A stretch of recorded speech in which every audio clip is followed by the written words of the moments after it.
The girl who didn't bow. Eldermount Academy did not look like a school. It looked like a palace built from marble and pride. The hallways were wide and polished so brightly that students could see their reflections in the floor. Crystal lights hung from the ceilings. Expensive cars lined the entrance every morning. Most of the students arrived with private drivers, wearing designer uniforms tailored to fit perfectly. It was a place for heirs. For sons and daughters of men who owned companies, trade routes, hotels, and entire districts of Daryeong City. And at the center of it all was Han Tae-min. He was 18, tall, calm, and frighteningly composed. He did not laugh loudly like the other boys. He did not shove people or raise his voice. He didn't need to. When Tae-min walked through the corridor, conversations softened. When he looked at someone, they straightened immediately. He was the only son of Han Sung-ho, a man whose name opened doors across the city. Shipping companies, real estate towers, political connections. Power followed the Han family like a shadow. Tae-min moved through Eldermount like someone who had been born knowing the world belonged to him. Then there was Amina Okoye. She did not belong in Eldermount Academy. At least that was what everyone thought.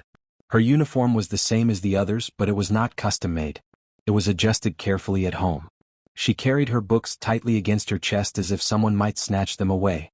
Her dark hair framed a face that was calm but stubborn. Her eyes were sharp, observant. Amina was in Eldermount on a scholarship. Her father, Mr. Chinidu Okoye, worked as a driver for Han Sung-ho. The scholarship had been arranged quietly, presented as a generous gesture from the Han family. No one said it out loud, but everyone understood the truth. It was a tax benefit. A convenience. Amina understood it too. But she did not bow. The first time Tae-min truly noticed her was in a debate class. A teacher had made a careless comment about economic power. Most students nodded politely. Amina raised her hand. With respect, she said clearly, power without accountability destroys more than it builds. The room went quiet. She wasn't rude. She wasn't loud. But she did not lower her eyes when she spoke. She looked directly at Tae-min as if daring him to disagree. He didn't respond. But he remembered. The other girls did not like Amina. They never said it openly. Their cruelty was quiet and careful. They whispered when she passed. They laughed when she entered the restroom. They hid her textbooks. They accidentally spilled drinks near her desk. Amina endured it in silence. Until one afternoon. The sky outside was gray, and the wind was sharp against the school courtyard. Amina had been cornered near a metal railing by three girls whose fathers controlled half the city's banks. "You think you're better than us?" one of them asked softly. Amina said nothing. One of the girls grabbed her wrist and pressed it against the cold metal railing. "You should remember your place." The metal edge scraped against her skin. Art. Deliberate. The pain was sudden and bright. Amina tried to pull away, but the girl dragged her wrist across the rough edge again. Skin tore. Blood ran down her arm. She bit her lip to stop herself from crying out. When they released her, she wrapped her injured wrist in her sleeve and walked away without a word. The scar never fully faded. What the girls did not know was that Tae-min saw the blood later that day. He saw the way she held her left wrist too carefully. He did not ask her about it. But 3 days later, one of those girls was rushed to a hospital with unexplained injuries. Nothing broken beyond repair. Nothing that could be traced. Just enough to send a message. No one spoke about it. The bullying stopped. Tae-min never told Amina what he had done. But he watched her more closely after that. He told himself it was curiosity.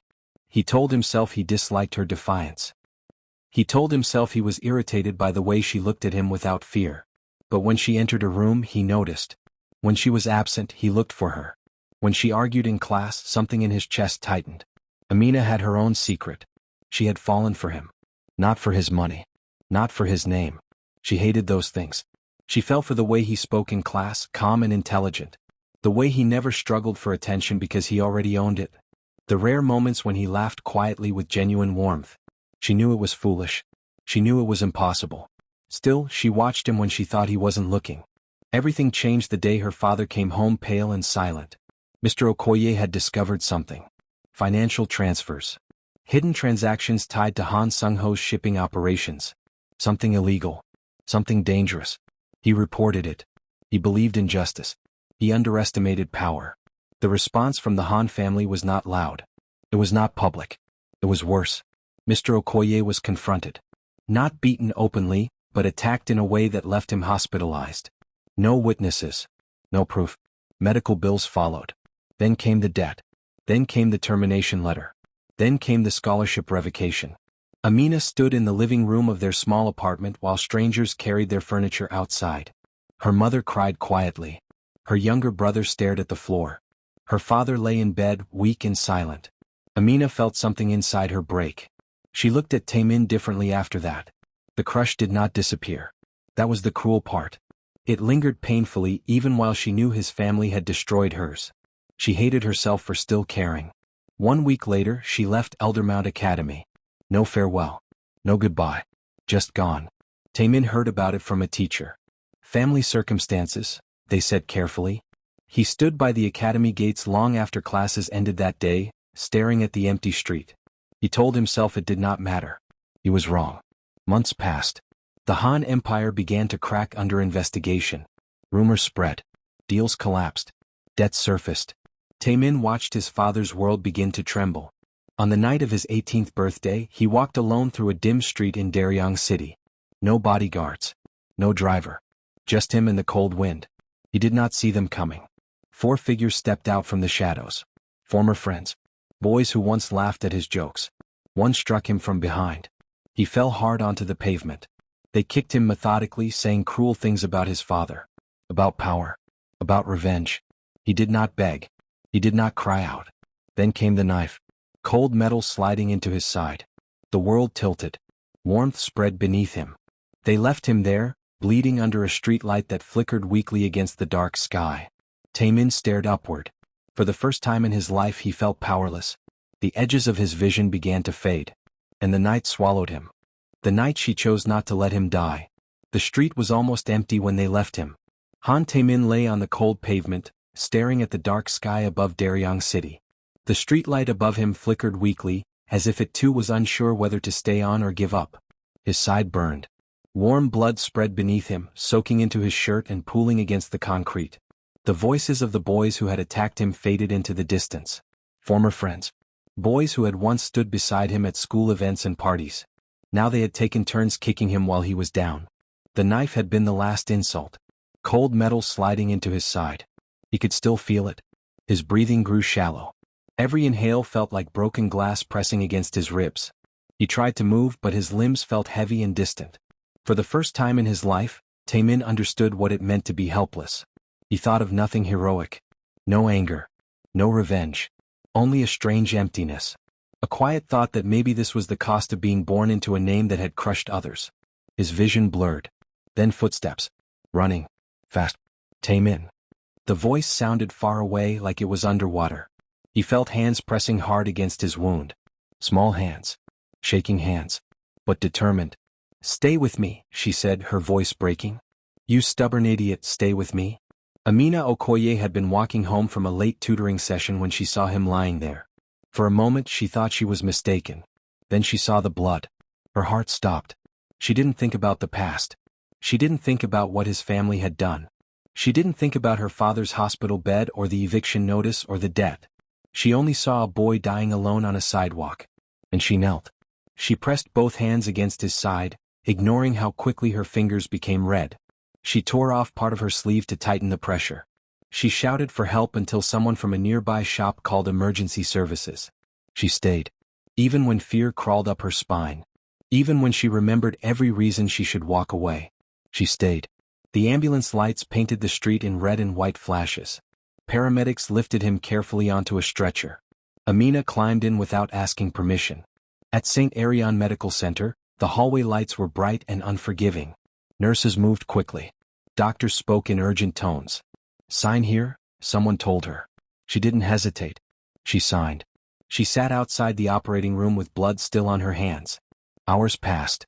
When Taemin finally woke, the world felt distant and muted. His side throbbed with a dull ache. The ceiling above him was white and unfamiliar. He turned his head slowly. Amina sat beside the hospital bed. She wasn't crying. She wasn't praying. She just watched him with that same steady expression she had always worn in school. Calm. Controlled. He blinked, confused. "Why?" he whispered. His throat felt dry and raw. "Why did you help me?" She held his gaze for a long moment. "Not everyone has to be a monster," she said quietly. "Even if their family is." The words were not shouted. They were not cruel. They were honest. He felt them deeper than the knife wound. For the first time, Taemin truly saw her. Not as the scholarship girl. Not as the driver's daughter. Not as the stubborn student who argued in class. He saw the person who had every reason to let him die and still chose not to. His eyes drifted to her left wrist. A thin scarf was tied loosely around it. Pink, faded, simple. It looked cheap compared to everything in that hospital room. But she wore it carefully like it mattered. He wanted to reach for it. For her. But he was too weak. Before he could say anything else, her phone rang. The sound cut through the quiet room sharply. Amina glanced at the screen. Her face changed instantly. What? She breathed into the phone. Silence. Then her voice broke. Daddy collapsed? She stood so fast the chair scraped loudly against the floor. Her hand tightened around the phone. I'm coming. She didn't look at Taemin again. She ran. As she rushed out of the room, the pink scarf caught on the edge of the hospital bed rail. It slipped from her wrist without her noticing. It fell into Taemin's hand. He stared at it long after the door closed behind her. The fabric was soft from use. Slightly worn. It still carried the faint warmth of her skin. He closed his fingers around it. And in that hospital bed, weak and stitched together, he made a promise. He would rebuild. Not under his father's shadow. Not with his family's name. He would build something of his own. He would repay every debt her family had suffered. He would become powerful enough that no one could hurt her again. And when he found her, he would stand in front of her not as the son of Han Sung-ho, but as someone worthy. Recovery was slow. Painful. But Taemin did not complain. The moment he could stand, he left the hospital. The Han Empire was already collapsing. Investigations. Frozen accounts. Public disgrace. His father's power was fading. Taemin walked away from it all. He worked construction at dawn. Carried bricks until his shoulders ached. Loaded trucks at night in warehouses that smelled of oil and dust. He worked until his hands blistered and split open. He saved every coin. He slept little. He thought of her every day. Of her hands pressing against his wound. Of the way she said not everyone had to be a monster. 1 year passed. When he finally gathered enough money to pay for her father's hospital bills and clear the debts he knew they carried, he returned to the old apartment building. He climbed the stairs 2 at a time. The door was open. The rooms were empty. Dust settled where furniture once stood. A neighbor watched him from across the hallway. They left months ago, the woman said carefully. Where? She hesitated. Back to Nigeria. Somewhere in Abuja, I think. Said they had no enemies there. The word struck harder than the knife ever had. Gone. He stood alone in the empty apartment, the silence thick around him. He pulled the pink scarf from his pocket. He had kept it with him every day. Through every shift. Through every injury. Through every night he thought about giving up. He looked at it now, standing in the space where she once lived. Nigeria. Abuja. An entire country between them. He tightened his grip around the scarf. And for the first time since he left the hospital, he felt something break inside him. But he did not let it show. He walked out of the apartment slowly. And on the stairwell landing, beneath a flickering light, Han Taemin stood alone. Holding a faded pink scarf. 14 years of obsession. 14 years can turn a wounded boy into something unrecognizable. Han Taemin did not rebuild slowly. He rebuilt with hunger. After finding Amina gone, after standing in that empty apartment with nothing but a pink scarf in his hand, he made a decision. He would never be powerless again. He started small. Warehouse work turned into logistics management. Logistics turned into private shipping contracts. Private contracts turned into partnerships with men who did not ask questions, only demanded results. Taemin learned fast. He learned who could be trusted and who could not. He learned how to negotiate without raising his voice. He learned how to end arguments without saying much at all. Within 5 years his name began to carry weight. Within 10 it carried fear. He did not rebuild his father's empire. He built something sharper. Something controlled. Something loyal only to him. They called it the Black Serpent Syndicate. It began as a quiet alliance between shipping magnates and private security contractors. It grew into something that controlled trade routes, investments, and information flow across Daryong City. Taemin did not smile often anymore. He did not laugh. He did not trust easily. But every night, before sleeping, he unfolded a faded pink scarf. And he remembered. He searched for her. At first, he sent small inquiries to Abuja, Nigeria. Then he hired private investigators. Then entire teams. He searched records, schools, hospitals, housing registrations. Every trail ended in nothing. He did not stop. Meanwhile, Amina Okoye did not live the life she once imagined. Her family had returned from Nigeria years ago when her father's health grew worse. Treatment options were limited. They came back quietly to Darieong City, settling in a cramped district where rent was cheaper and questions were fewer. Amina worked everywhere. Morning shifts at a cafe. Afternoon tutoring sessions. Evening cleaning jobs.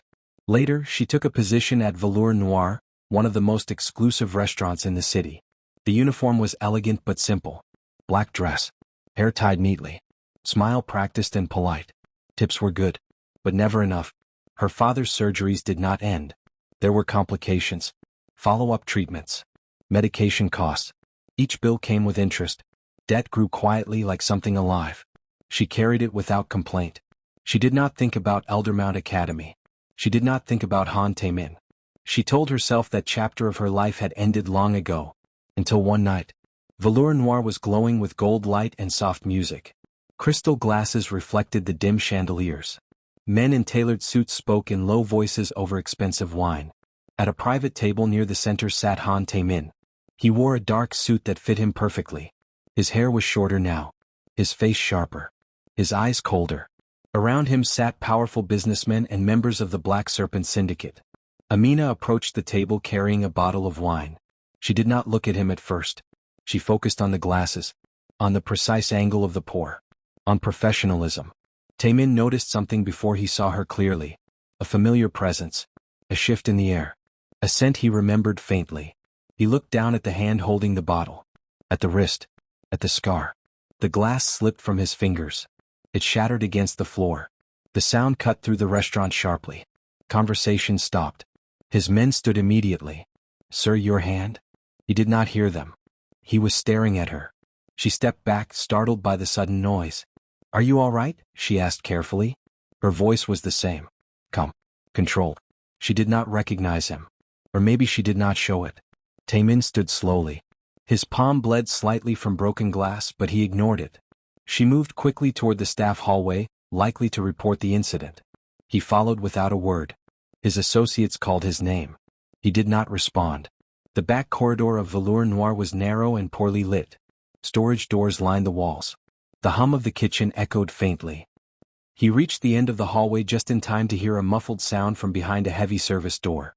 Amina's voice. Strained. "I said I'll get it by Friday." Another voice answered, low and threatening. "You've been saying that for weeks." Taemin opened the door. Inside, Amina was pressed against the wall. A man in black gripped her throat with one hand, his face close to hers. She struggled, scratching at his wrist. The man did not care. "You better pay," he growled. "Or your father's hospital bill becomes the least of your problems." Something inside Taemin went still.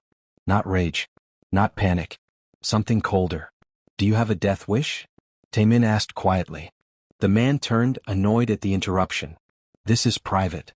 He reached into his jacket and pulled out a gun casually. Not aimed yet. Just visible. Taemin did not hesitate. He crossed the room in 2 steps. He twisted the man's arm behind his back before the gun could be lifted fully. The weapon fell to the floor. The man cried out as Taemin slammed him against the wall. "You don't know who you're dealing with," the man began. Taemin pulled down the collar of his shirt slightly. Just enough. A black serpent tattoo curved along his neck. The man froze. Recognition drained his face. "The black serpent," he whispered. Taemin tightened his grip until a crack echoed in the small room. "Leave," he said calmly. The man did not argue. He fled. The door slammed shut behind him. Silence filled the space.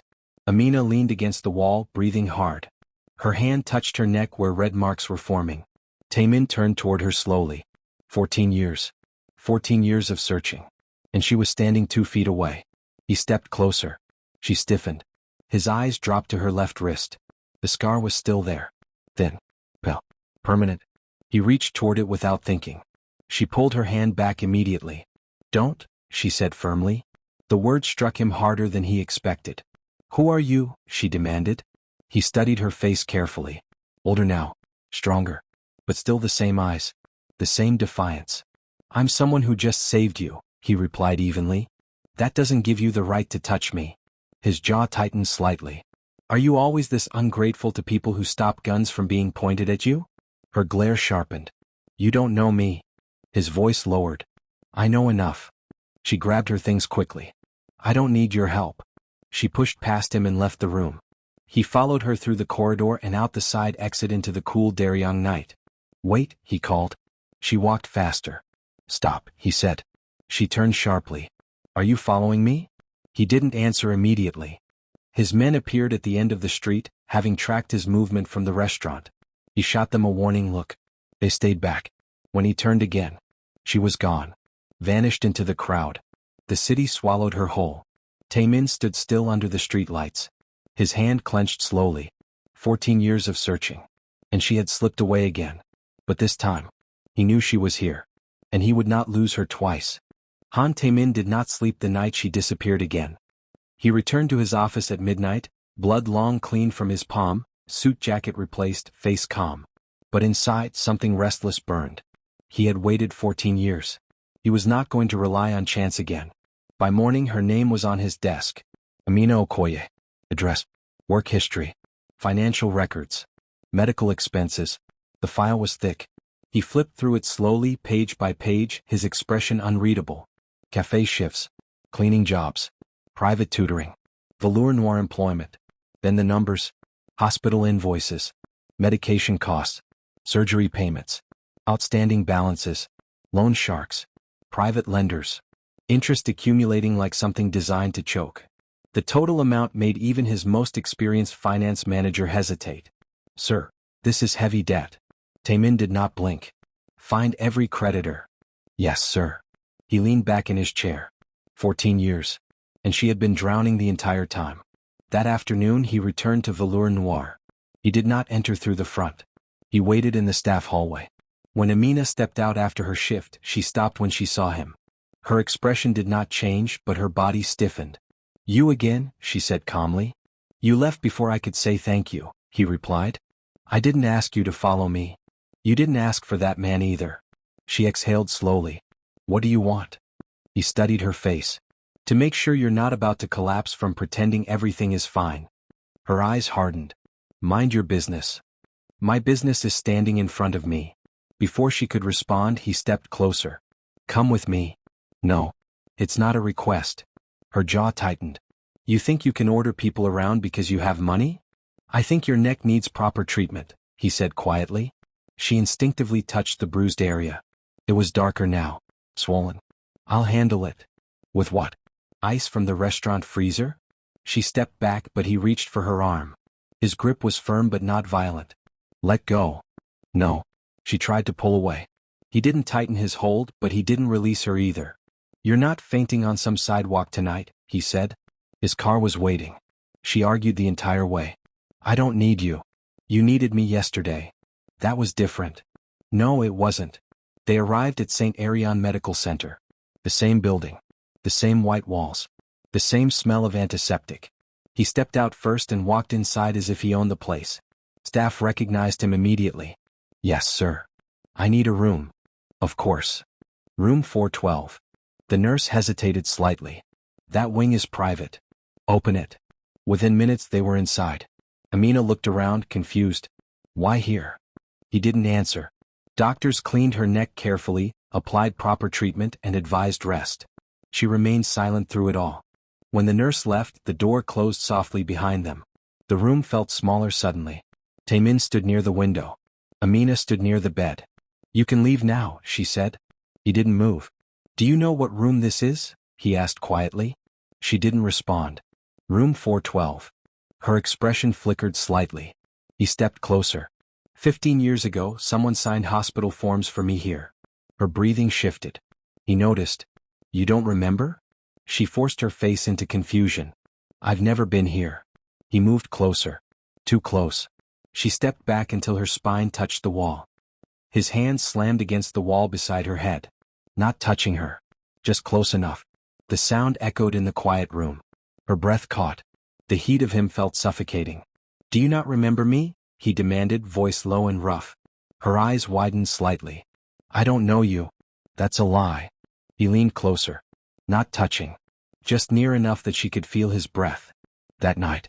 The street. The blood. She kept her face blank. I don't know what you're talking about. His jaw clenched. He reached into his jacket pocket. Slowly, carefully, he pulled out something folded. Pink fabric. Worn soft. Faded at the edges. He held it between them. Her control cracked for half a second. Her eyes widened. He saw it. You wore this, he whispered. Silence. His fingers brushed her left wrist gently. The scar. His thumb pressed lightly against it. Her body reacted before she could stop it. Electric tension ran through her. You tied it around your wrist, he continued. You sat beside me in this room. Her voice came out steady but thin. You're mistaken. He stared at her as if she had just stabbed him. Tell me you don't remember. She said nothing. His gaze dropped to her lips for a second, then back to her eyes. Tell me I imagined it. Her silence answered.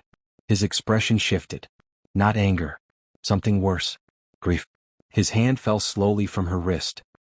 He stepped back as if the air between them had turned heavy. I searched for you, he said quietly. She closed her eyes briefly, but when she opened them they were cold again. I think you have the wrong person. The words landed like stones. He stood there for several seconds. Then he folded the scarf carefully, placed it back into his jacket. Without another word he turned and walked toward the door. He paused only once, but he did not look back. The door closed behind him. The room went silent. Amina stayed where she was, her back still against the wall, her hands shaking. The moment he was gone, her strength dissolved. She slid down slowly until she was sitting on the cold hospital floor. Her hand covered her mouth to stop the sound. Tears fell silently. She remembered everything, every second. But remembering was dangerous, and loving him again was worse. She pressed her forehead against her knees and cried quietly in room 412. The 3-foot rule. Han Taemin did not argue with her after room 412. He did not try to confront her again. He did not force another conversation. Instead he worked quietly. Within days, every creditor in Amina Okoye's file received a call. Some were paid in full. Others were negotiated down with numbers they could not refuse. A few who had been especially aggressive were reminded very politely that continuing to harass her would not end well for them. The payments were not made under his name. They were routed through layered accounts, third parties and shell companies.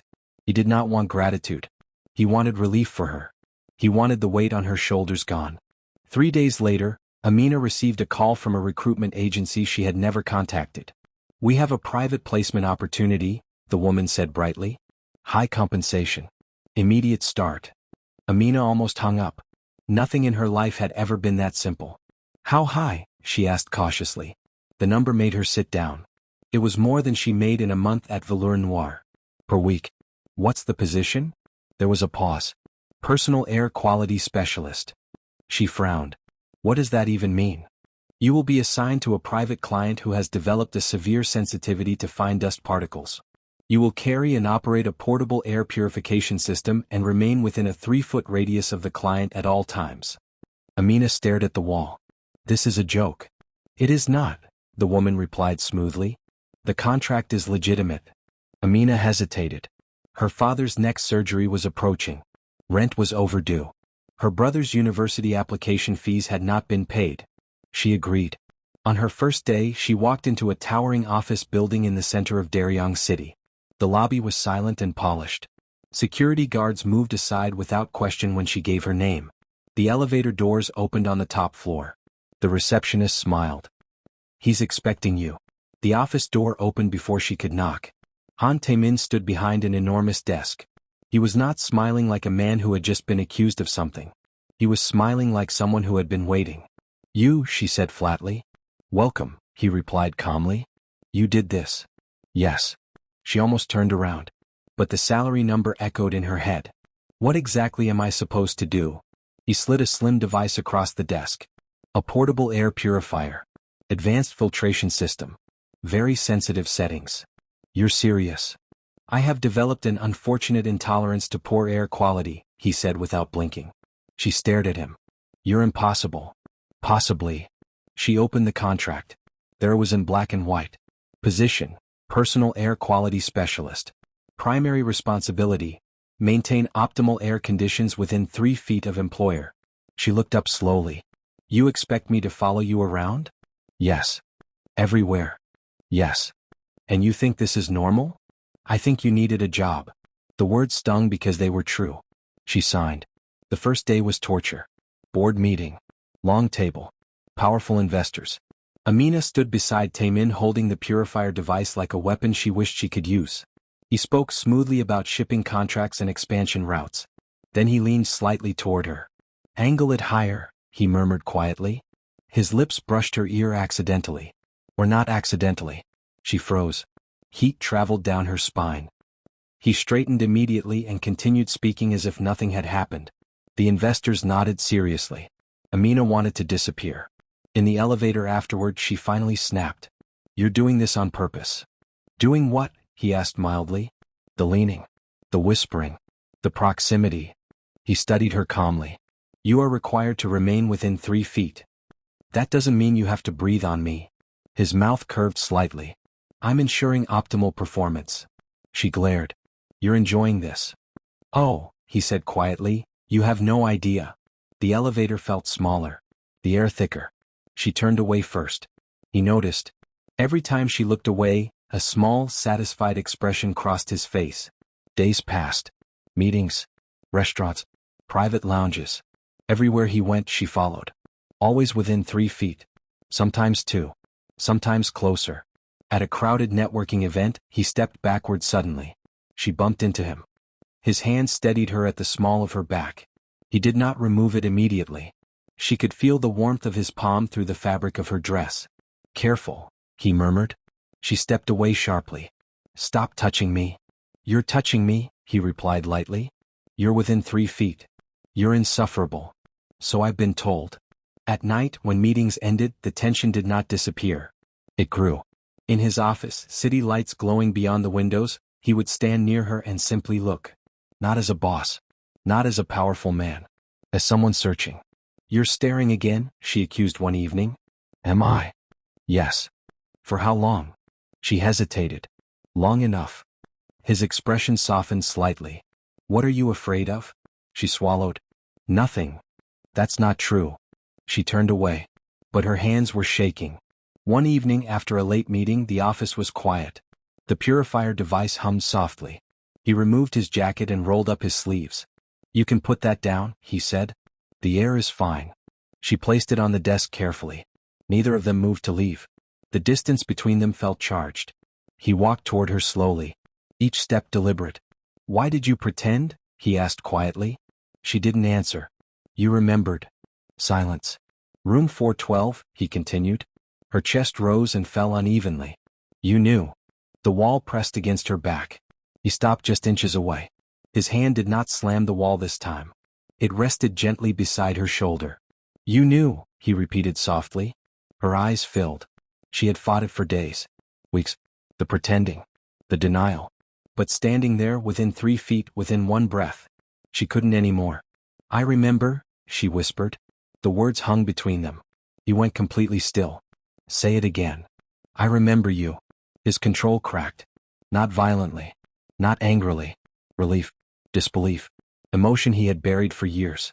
"Since the restaurant," she continued. "Since you followed me. Since the hospital." "Why did you lie?" "Because your world destroyed my family once." Her voice trembled. "And I was terrified it would happen again." He lifted his hand slowly and touched her face. Gently. She didn't pull away. "Do you know what it did to me?" he asked quietly. 14 years. Her tears fell. "I didn't need you," she said softly. "I just wanted you. That was all it took." He closed the distance. His mouth captured hers. Not careful. Not hesitant.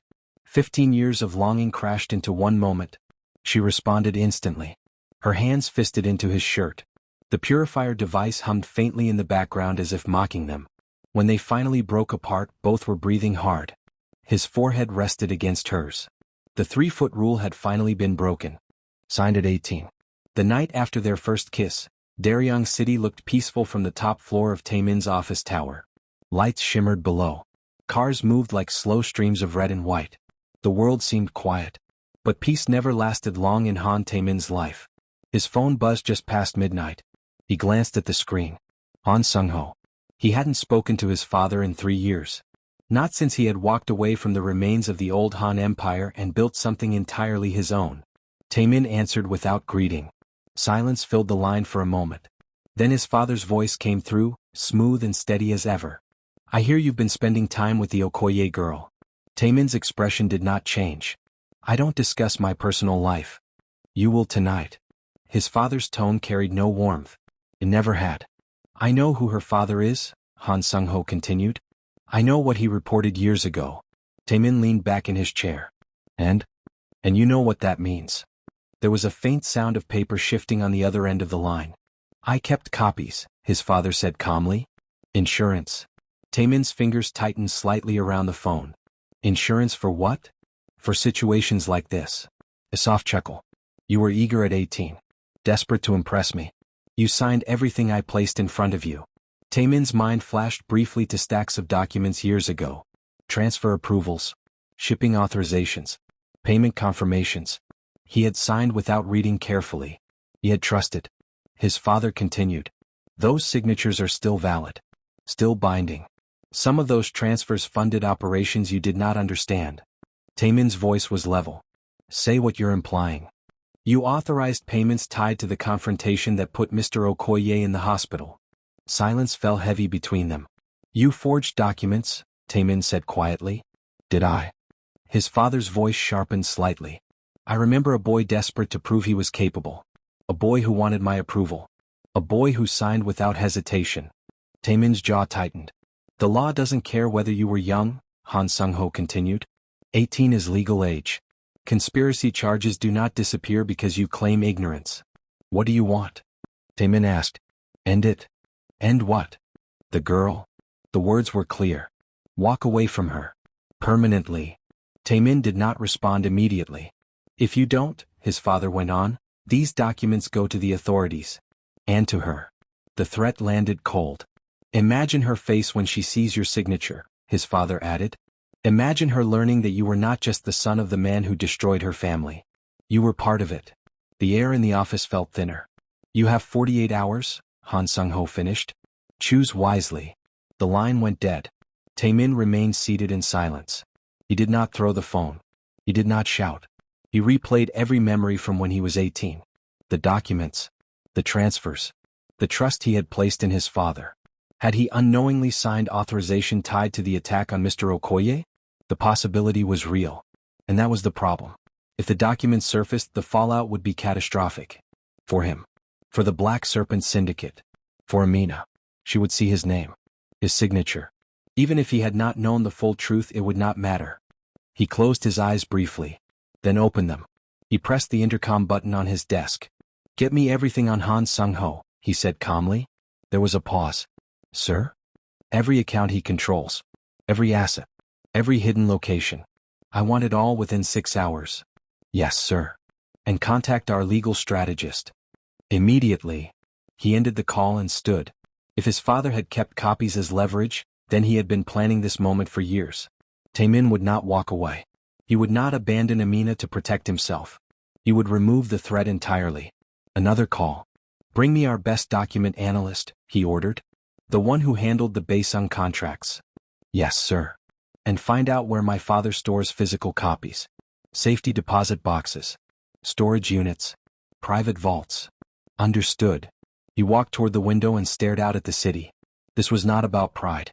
It was about protection. His father believed he still had power because of those signatures. Because of paper. Because of ink. Taemin returned to his desk and opened old archived files. He reviewed every transaction from the year he turned 18. Line by line. Payment by payment. There were transfers routed through shell companies he did not recognize now. Companies his father had controlled. If those could be traced back and exposed as fraudulent structures, the blame could shift. He began outlining steps. Freeze his father's liquidity. Monitor communication channels. Intercept legal filings before submission. Locate and neutralize physical evidence. He would not wait 48 hours. He would move in 6. The analyst arrived before dawn. Documents were reviewed under bright lights. Signatures examined. Dates cross-checked. Some documents looked authentic. Others had inconsistencies. Small ones. But enough. Forgery elements present, the analyst concluded carefully. Can it be proven? With time. We don't have time. Taemin straightened. Then we move faster. By midday, reports flooded in. Hidden storage units. 2 private vaults. 1 secure safety deposit box under a false business name. His father had been thorough. But not thorough enough. Taemin felt something settle inside him. Not fear. Clarity. His father had tried to use him as a shield at 18. Now he would remove that shield. Another call came in. Sir, your father has contacted a prosecutor's office. Intercept it. Yes, sir. The room buzzed with controlled urgency. This was not an emotional reaction. It was strategy. He had built an empire by anticipating threats. This was just another one. He picked up his phone again and dialed his father directly. The line connected. You move fast, Han Sung-ho said coolly. You should have moved faster, Taemin replied. Pause. You think you can outmaneuver me? I don't think, Taemin said calmly. I know. You're still that arrogant boy. No, Taemin corrected quietly. I'm not 18 anymore. Silence. I will not walk away from her, he continued. And you will not threaten her again. You have no leverage, his father scoffed. Taemin's voice dropped. You're wrong. He did not elaborate. He did not explain the frozen accounts already in motion. The analysts reviewing forged signatures. The investigators tracking every asset. He simply ended the call. He looked around his office. Every piece of furniture. Every contract. Every alliance. Built without his father. Built without inheritance. Built from nothing. Han Taemin adjusted his cufflinks slowly. Then spoke quietly to the empty room. This ends now. And in that moment, he declared war on his father. The engagement dinner. The call from Madame Yoon Mire came 3 days after Taemin had begun moving against his father.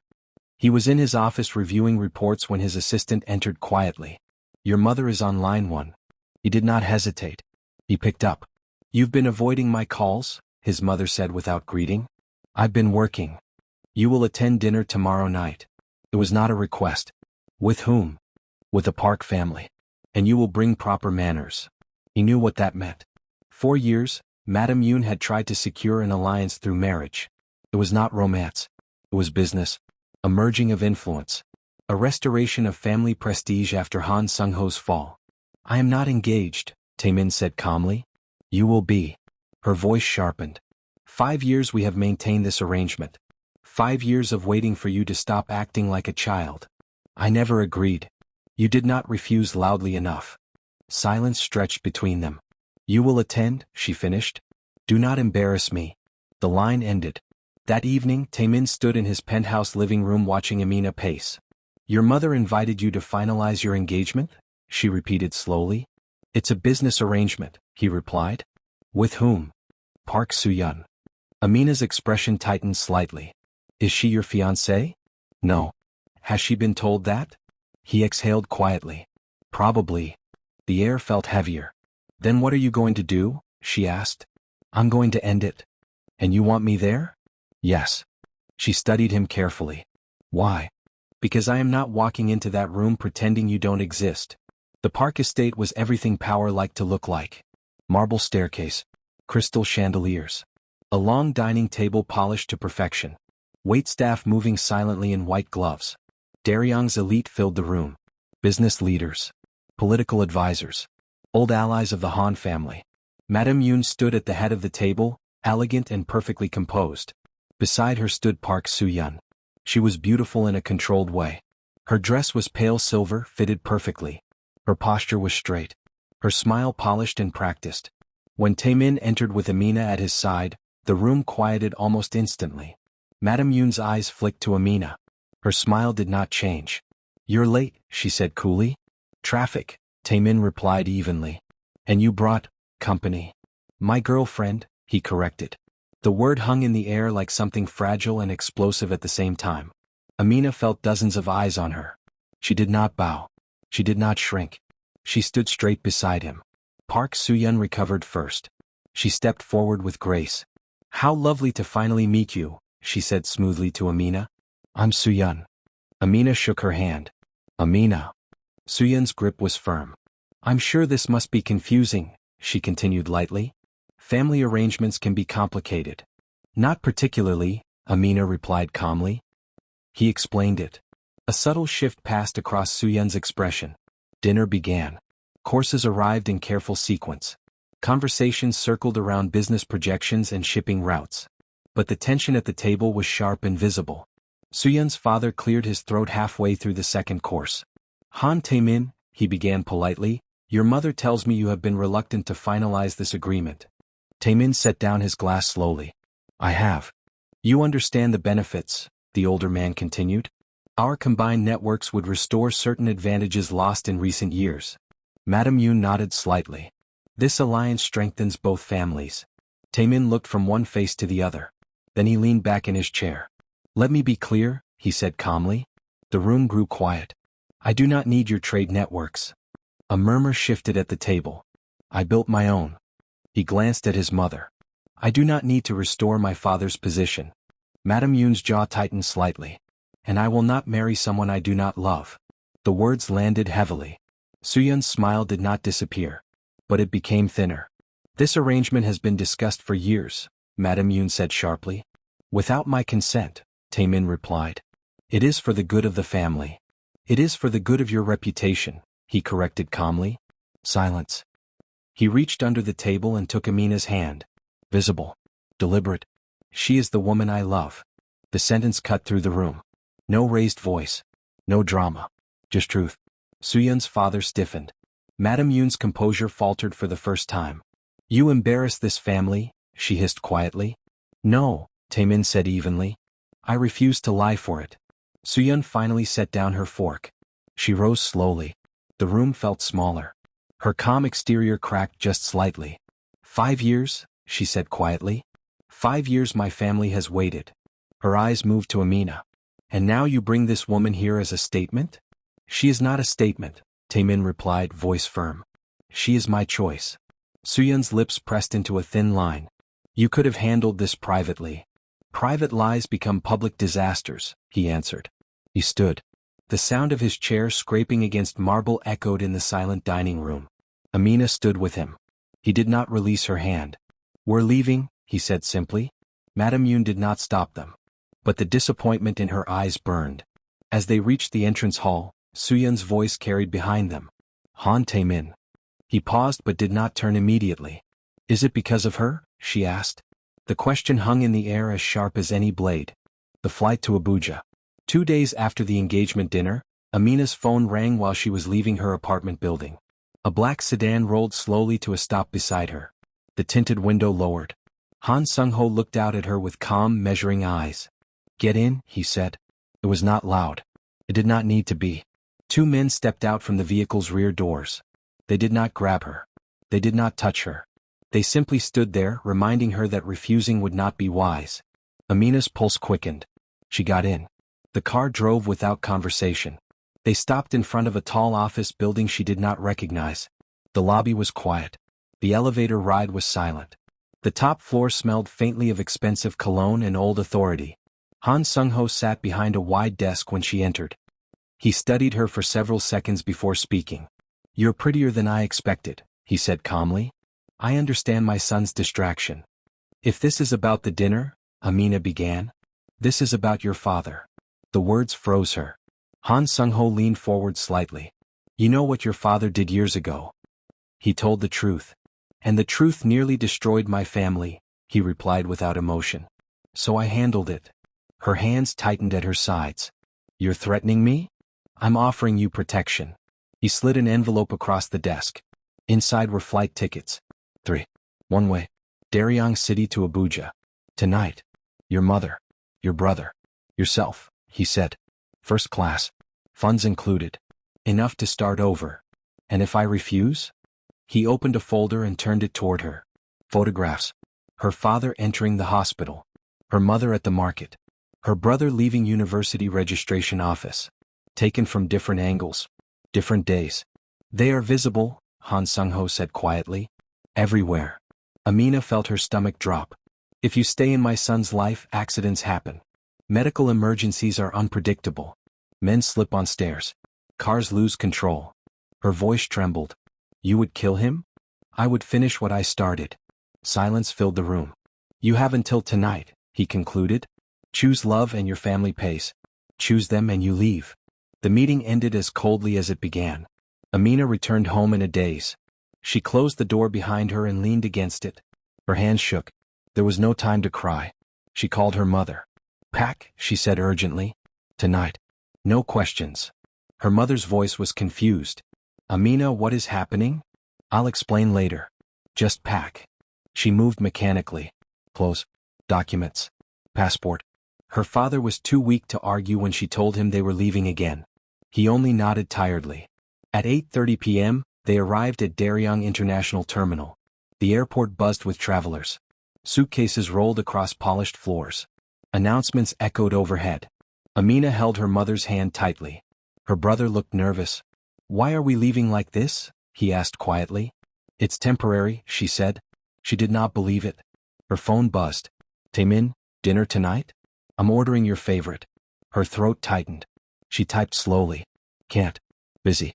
3 dots appeared instantly. "Everything okay?" "Fine. I'm coming over." "No. Please. I need space." The reply took longer this time. "Call me later." She did not respond. Boarding was announced. They moved toward the gate. Every step felt heavier. Every step away from him felt like tearing something inside her chest. "Final boarding call for Flight 582 to Abuja," the speaker announced. Her mother stood. "Let's go." They stepped forward. Then the screens flickered. The gate display went blank. Lights dimmed momentarily. A murmur spread across the terminal. "Attention passengers," an announcement crackled. "We are experiencing a temporary system disruption. All flights are delayed. Please remain in your areas." Amina's heart stopped. "No." 10 feet away he stood. Han Taemin. Hands in his pockets. Eyes dark. "You're leaving?" he asked quietly. Her mother stepped back instinctively. Her brother stared. "How did you?" Amina began. "How did I shut down the entire airport?" he finished. His voice was calm. Controlled. "But when the woman I love tries to disappear without telling me, I make adjustments." Passengers around them complained loudly. Staff rushed between counters. Security moved in confused patterns. But in the middle of the chaos, Taemin stood completely steady. "What did he say to you?" he asked. She looked at him helplessly. "He said he'd kill my father." His expression changed instantly. "Did he show you something?" "Photos. He's been watching them." Taemin stepped closer. "You should have come to me. I was trying to protect you." "I don't need protection from you," he said firmly. "I need your trust." Her tears fell freely now. "He has evidence. Documents." His jaw tightened slightly. "He does not control this city," he said evenly. "Not anymore. You don't understand." "I understand exactly," he interrupted. He lowered his voice. "He survives because I allow it." She stared at him. "You're sure?" He leaned closer. "I am so sure that I just froze every departure system in this airport to stop you from running." Her brother's eyes widened. "You shut down the airport?" he whispered. Taemin didn't look away from Amina. "Yes." Silence stretched between them. "You're insane," she breathed. "Only when it comes to you." He reached for her hands. This time she did not pull away. "You don't run from me," he said softly. "I thought I had to." "You don't." He looked at her family. "They're safe."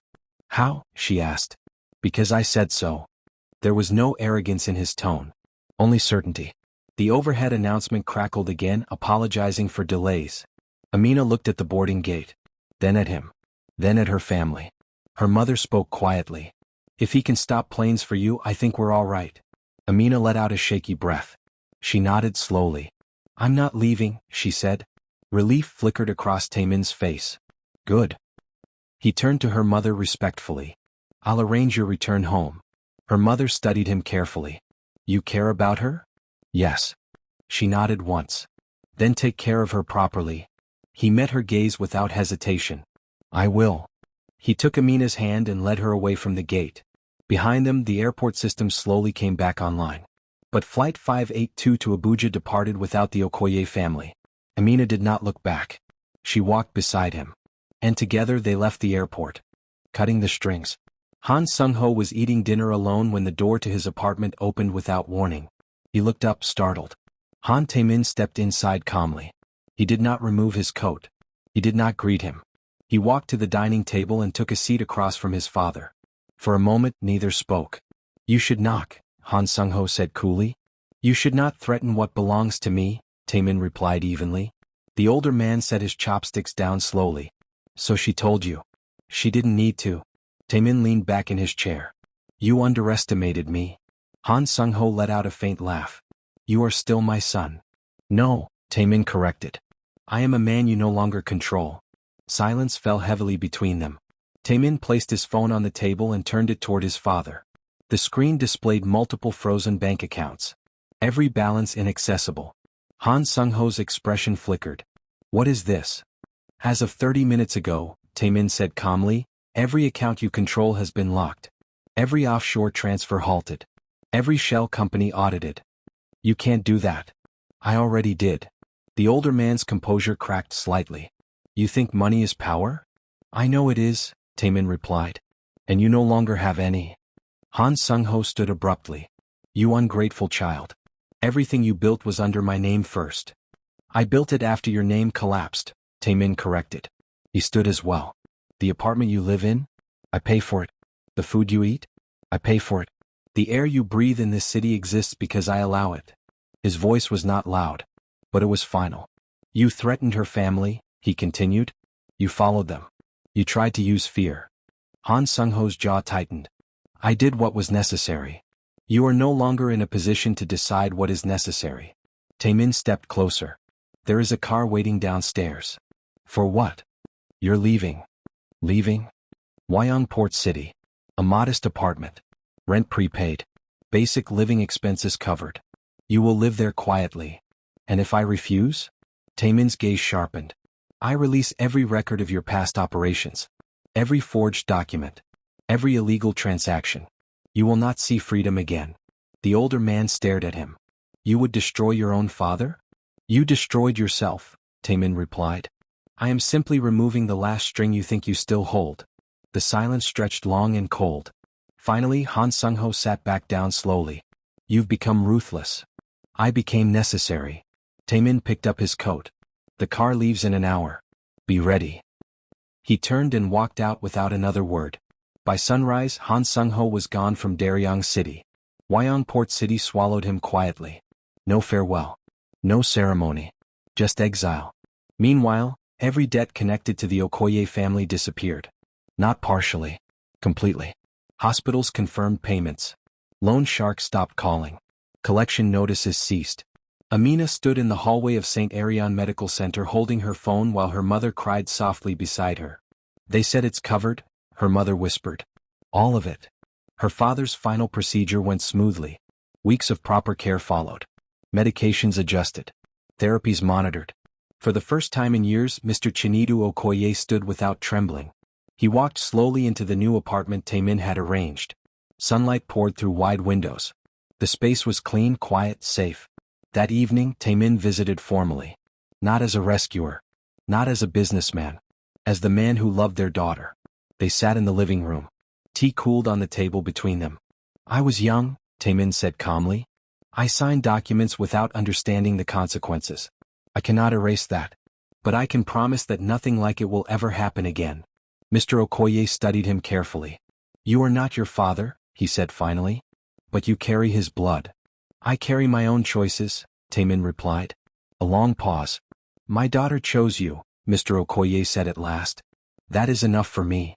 Amina's eyes filled quietly. That night, she and Taemin walked along the harbor.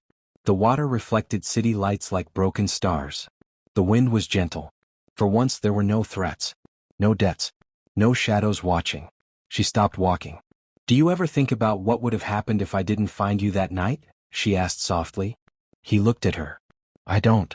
Why? Because you did. She smiled faintly. He reached into his jacket pocket. Carefully.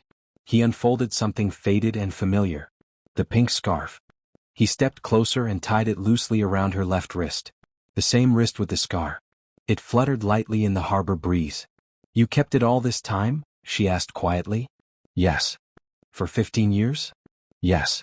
She swallowed. You're ridiculous. Probably. She moved closer to him. Do you think we would have found each other anyway? She asked. In any lifetime, he replied without hesitation. In any city. In any version of this story. She rose slightly on her toes and kissed him softly. Not desperate. Not frantic. Steady. Certain. He wrapped his arms around her gently. The harbor was quiet. The city hummed in the distance. 15 years of distance, fear, and silence had led them back to the same place. Together. She laced her fingers through his. The pink scarf caught the streetlight briefly as it moved. "Never run from me again," he murmured. "Never give me a reason to," she answered softly. And under the glow of Daryong's night sky, Han Taemin and Amina Okoye walked forward side by side. Into whatever lifetime came next. Thanks for watching. Don't forget to like, share and subscribe for more interesting stories.